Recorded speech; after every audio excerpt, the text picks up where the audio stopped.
Hello. Sorry to keep you waiting. Thank you very much for making time for us. Thank you. Let me just quickly have a look. Hello. Mr. Prime Minister, your job must be one of the most complicated in the world. I mean, there is your relationships with the United States, there's China who really wants to invest here, but the more they invest, your relationships with the United States might become even a little bit more complicated. Then you have Iran, Afghanistan. Before you joined politics, you have had such a fantastic life. Why do you do that to yourself? So, a few questions. Let me start. Firstly, I came into politics because I felt that Pakistan has tremendous potential, always had tremendous potential. When we were growing up, Pakistan was the fastest growing country in Asia. Pakistan was a role model for development in the 60s. So we lost our way, and my whole objective of coming into politics was that we wanted Pakistan to achieve its potential, and it has huge potential. Now, your first question that we live in a tough neighborhood, we have issues, balancing act, because we have, for instance, Saudi Arabia, which is one of Pakistan's greatest friends, always been a friend in need for us. Then we have Iran, which is a neighbor, and we have always had good relationship with Iran. So the conflict between Saudi Arabia and Iran is something which for Pakistan would be disastrous if it went into some sort of a military conflict. So we are trying our best to make sure that these two, one neighbor and one friend, things do not deteriorate amongst them. Things do not actually lead to a conflict. And as it is, this region cannot afford another conflict. The other is Afghanistan. Pakistan is doing its best for peace in Afghanistan. Afghanistan is one country which has suffered in the last 40 years, and just purely on a humanitarian basis, apart from Afghanistan being our neighbor, we pray for this peace still to take place between the Taliban and the Americans and the Afghan government. So finally there would be peace there. The biggest problem right now is India. I'd like to catch up on that. I mean, we were nearly facing a war last year, and ever since Prime Minister Modi scrapped this special status for Indian-administrated Kashmir last August, it's getting even more tense. What is your government doing or planning to diffuse these tensions with New Delhi? Look, I was the first political leader to warn the world about what has happened in India. India has been taken over by an extremist, a racially extremist, exclusive ideology, which is called Hindutva. The ideology stems from RSS. RSS was born in 1925. Its inspiration was the Nazi Party in Germany. The founding fathers of RSS believed in the Nazi ideology of racial superiority. And just as the Nazi ideology was built on hatred for another minority, similarly the RSS ideology is based on hatred for Muslims and other minorities, Christians as well. So therefore I warn the world that it is a tragedy for India, and I think for its neighbors, that India has been taken over by this RSS ideology, which, by the way, 3 times was banned in India as a terrorist organization. RSS assassinated the great Mahatma Gandhi. So a nuclear-armed country of 1.3 billion people is in the hands of extremists. And so not only are people of India going to suffer, and they are already suffering, there are riots in India and there are demonstrations, but Kashmir, to be specific, 8 million Kashmiris now for over 5 months are in a state of siege. And it's because of the RS ideology, which believes that only India belongs to Hindus, other minorities are inferior. What does it mean for you? I mean, how can you handle that conflict? Do you try to talk to Modi? What are you doing? Well, when I first became the Prime Minister, I made every effort to talk to the Indian government, Prime Minister Narendra Modi. My first speech, I said, you come one step towards us, we'll come two towards you, that we can resolve all our differences through dialogue. But it soon transpired that there was a reason why India was not responding. And the reason was the RSS ideology. Mm. And this then soon became evident last year when on 5th August, they unilaterally annexed Kashmir. Kashmir is a disputed territory between Pakistan and India. In the several United Nations resolutions from 70 years ago, not only call it a disputed territory, but the people of Kashmir were given the right by the international community, by the United Nations, that they, through a plebiscite, they should decide their own destiny. But Prime Minister Khan, there are many Pakistani people who also say that the human rights situation in the Pakistani part of Kashmir is also not perfect. How do you answer to that? This is very easy. Why do we invite anyone anywhere in the world can come and see the Pakistan side of Kashmir? And then they go and see the Indian side of Kashmir. Let them decide what is the difference. Yeah, but still, like, protests against the Azad Kashmir administrations aren't allowed in Kashmir. So that's not really freedom of expression either, isn't it? Azad Kashmir has free and fair elections. They select their own government. They run their own affairs. Like in any government, they will have problems. But as I repeat again, why don't we invite all observers from anywhere in the world? They can go to the Pakistan side of Kashmir, and then they go to the Indian side of Kashmir. They will not be allowed to go to the Indian side of Kashmir. Everything is sealed. All the top leadership is in jails in India. Thousands of teenagers have been picked up from their homes and taken away. There's no internet facility there. There's a total clampdown. You cannot compare what is happening in India to what is in Azad Kashmir. But let me stress that one more time. I mean, you'd really take strong stands for the freedom of the Kashmir people, obviously, on both sides. And you do that also in front of the United Nations. Don't you think your voice would be even heard more and better if, like, for example, protests in Kashmir and the Pakistani side would be also allowed? Why not? Let me say, the best thing is let the people of Kashmir decide. The people of Pakistan Kashmir and the Indian Kashmir. Let them decide what they want to do. Pakistan is all ready to give them the right of, through a referendum or a plebiscite, let them decide whether they want to remain with Pakistan or whether they want to be independent. We're all for it. You're just coming back from Kashmir. I mean, there was a horrible avalanche. More than 90 people, as we know by now, got killed. What is the situation there right now?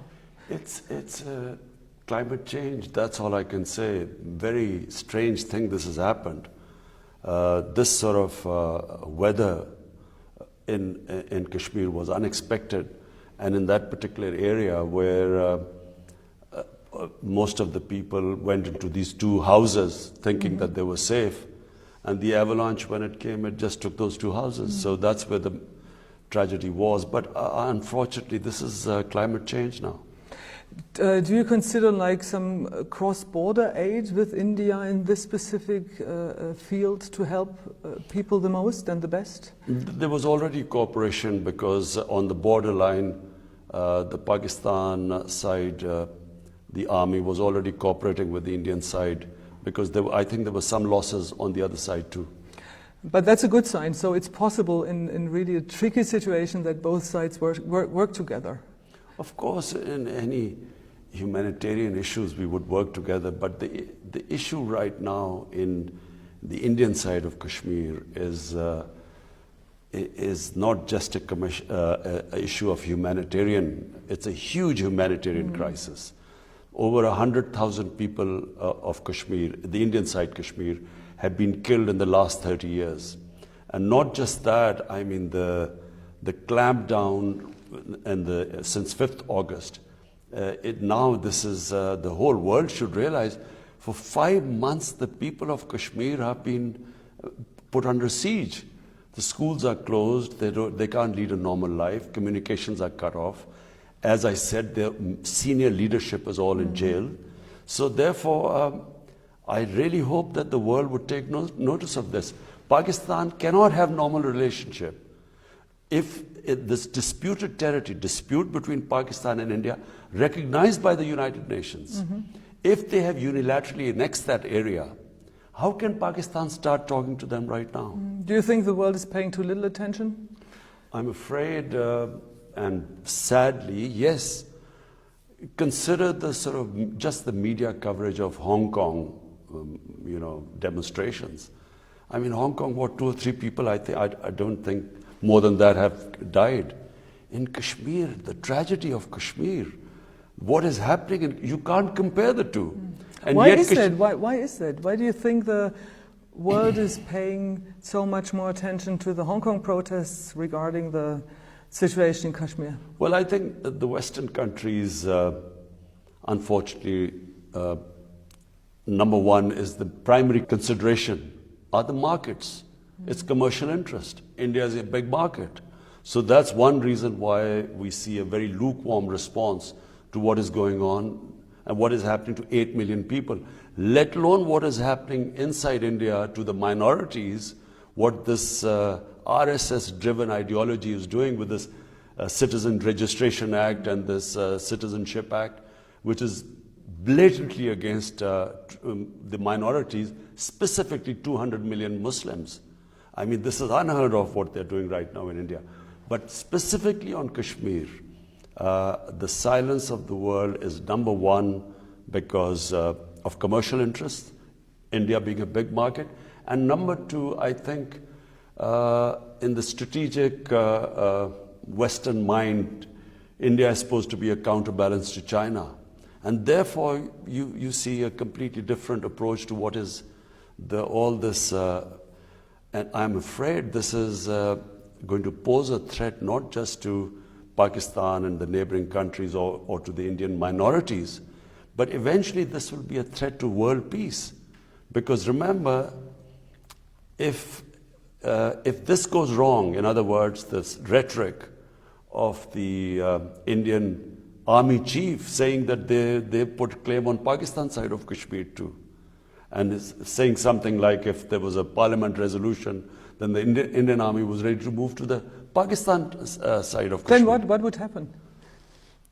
The unthinkable would happen. 2 nuclear-armed countries would come face to face. And that's why even in the United Nations, I went there to the General Assembly and I appealed to the UN that you must intervene right now before things get out of hand. Mr. Khan, what could Europe and what could Germany specifically do in that regard? I think Germany has a huge role. Germany is the strongest country in Europe, and therefore the European Union. Germany can play a part in the EU, which is a big, one of, apart from the US, EU is the other big bloc which the world looks for upholding human rights. Mm-hmm. So we hope that Germany plays its part. I spoke to Chancellor Merkel and I tried to explain to her everything about what is happening in India. And actually she did make a statement when she was in India saying that you cannot have this go on for unlimited period of time where 8 million people are put under siege by 900,000 Indian troops. So she did speak about it, but I think, and I hope that Germany will speak out against what is happening.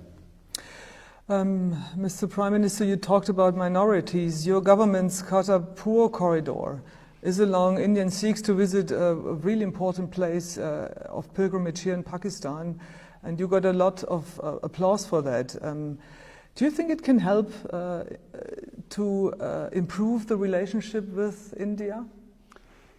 You see, I have not understood that what was the mindset. I mean, no logical mind would not go towards solving, and I'm talking about Indian leadership and Pakistani leadership. Any logical mind would want to have peace and solve our issues through dialogue. It's logical because, when you trade, we know in European Union that once trade starts between two countries, then the standard of living goes up in both the countries. Even if you suffer for an imbalance for a short time, but eventually everyone benefits from trade. So this is what I had in mind when I spoke to the Indian Prime Minister when I first won the elections. And the whole idea was that, to alleviate poverty in the subcontinent, the best thing would be for India and Pakistan to start trade. Are you planning something for the Hindu community as well, so that they, for example, would be allowed to have a visa-free travel to India to visit their places there? At the moment, it's just a corridor. Kartarpur is just a corridor, because it's one of the most sacred. In fact, it is the most sacred place for the Sikh community, and it was only 4 kilometers from the border. So we thought that why should the Sikh community not be able to visit it from India or anywhere else in the world? And that would mean that the Hindu community also, it would be easier for them to go to India as well in a bigger thinking, in a bigger picture. Do you working on that? Yes, we would like that. But at the moment we have this tension going on. There's bombing on the line of control right now in Kashmir. So we have this tense, and as I said, the Indian Army chief just threatened Pakistan that they could annex Pakistan side of Kashmir too. So we have a temporary problem, but in the long run, and I hope a sane government comes to India which is not driven by this mad racist ideology. What would be best for the subcontinent is if we can live in harmony with each other and trade with each other. And of course, there's only one difference, and that is Kashmir. And if that could be resolved according to what the United Nations Security Resolution was 70 years ago. Talking about the subcontinent, it's such a beautiful part of the world. Especially Pakistan as well. Wouldn't it be great if you could kind of let tourism blossom and get more people here to visit these beautiful sites? We are opening up Pakistan for tourism. We have, for 70 countries, we have decided to give them visa on the airport. So it's a big change in Pakistan. We are really opening up our country for tourism. Pakistan is actually one of the most undiscovered tourism paradise in the world. Our northern areas, if people like mountain tourism, I think there is the most unique place in the world as far as mountain tourism go are the northern areas. So what else are you going to do to improve tourism or to grow it's also an economical branch, right? Well, for a start, our security situation has now improved. Pakistan has been the safest since 2004. Really problems in Pakistan started after 2004 when we joined the war on terrorism, and so Pakistan came in the eye of the storm, and we lost a lot of people. 70,000 Pakistanis died in this war. But now this is the safest year after 2004, so we are heading now towards security in this country, and that's why, as it is, tourism doubled in Pakistan last year. So as it is, because of the secure environment, we are having a lot of tourists now. Mr. Prime Minister, when we talk about security issues, we have to talk about Afghanistan. What is the current status of the Afghan peace talks? As far as I know, they were heading towards a ceasefire. And we hope that this happens, because I repeat again, Afghanistan is a great tragedy. For 40 years, people of Afghanistan have suffered through conflict. And so what we're hoping is now the Taliban American talks succeed, and with the new government in power, of our government, again, of course, President Ghani being re-elected. We hope that now there's some sort of a peace agreement which is apart from the people of Afghanistan. The next country that is desperate for that peace agreement is Pakistan, because it opens up opportunities for trading right up in Central Asia. It becomes an economic corridor for us, trading between, if the more peace returns to Afghanistan, the more people in especially in our KP, the adjoining province to Afghanistan, will benefit. So, as I said, we are praying that this works out, this peace deal. You really were quite a bit of a help for the United States. How close is your connection to the Taliban right now? Well, Pakistan has played its part in the peace talks. We've encouraged the peace talks. And secondly, also, we have, there was a hostage situation. So Pakistan played its part in getting there were 3 Western hostages, which were released. So we are doing our best, and whatever influence, because remember, there are 2.7 million Afghan refugees in Pakistan. So whatever part we can play, because of still the refugees, and whatever linkages Pakistan has with the Taliban, because remember, Pakistan was the government that had recognized the Taliban government, which was there till 2001. So we will do our best. Is India's increasing influence in Afghanistan a threat for you? What do you make of that? Well, any country, Afghanistan is an independent country, and it can have relationship with anyone. Our problem was really when Pakistan, our security forces, felt that India was instigating attacks into Pakistan through Afghanistan. That was the main concern of Pakistan. Apart from that, well, it's India and Afghanistan relationship is between the 2 countries, but it only affects us when we feel that India uses Afghanistan to have terrorist attacks within Pakistan. Mr. Prime Minister, you were quite critical about the reception of the world regarding Kashmir and India. When it comes to China and the Uyghurs, you are not really very critical about this issue. Why is that? I mean, you really kind of like to stress the fact that you see yourself as a bridge builder in the Muslim world. Why are you not more outspoken about the situation of the Uyghurs in China? Well, 2 reasons really. Number one, you cannot even, the scale of what is happening next door in India, you cannot compare that to what is supposed to be happening to the Uyghur community in China. I mean, just look at the scale. 8 million people in Kashmir are in an open prison for 5 months. So hence, I speak about that. Number 2, 200 million Muslims right now in India. With this Citizen Act, what we fear is disenfranchisement of these people.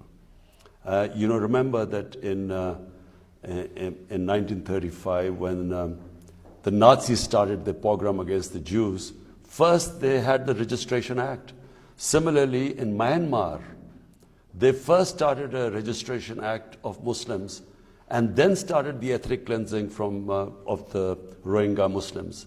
So this is the first step, and hence that is my number one. I mean, it is the scale of the problem is so huge. That's why I talk about it. But there's a second reason too. China has been a great friend to Pakistan. China has helped us in our most difficult time again because of the crisis we inherited, the economic crisis. So the way we deal with China is that when we talk about things, we talk about privately. We do not talk about things with China in public right now because they're very sensitive. That's how they deal with issues. Very last question. You knew Lady Diana very well. What do you make of the current situation in Great Britain with the royals? What would she have said to what her youngest son is doing right now? Do you know what? I have so many issues right now dealing in Pakistan. It doesn't seem to be that huge an issue. If someone, I mean, it's their life really. It's how they want to lead. Why should people interfere in it? Would she have understood it? I guess so. I can't say. I mean, frankly, I haven't really gone that deeply into a situation. I think a young couple want to, as far as I know, want to lead their own life. Well, it's up to them.